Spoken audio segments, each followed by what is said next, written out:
I'd like to know how you distinguish and identify the different kinds of things out in the cosmos that have an impact. There are many independent measurements that build to our particular worldview at some time. So, for example, when you talk about the age of things, the age of the Earth, the accurate measurements come from, one thing is they come from radioactive dating, which is a very high precision technique to date rocks.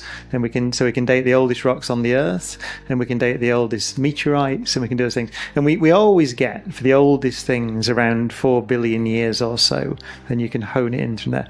Then you can look at the sun, and you can say, well, we can do something called heliosismology, which is really like looking at solar earthquakes, if you like, solar quakes, and looking at the way the sun oscillates and rings. And you can use that to measure the amount of helium as a cross section through the sun. So we know that the sun shines by making hydrogen into helium in its core, which would suggest that there should be more helium in its core.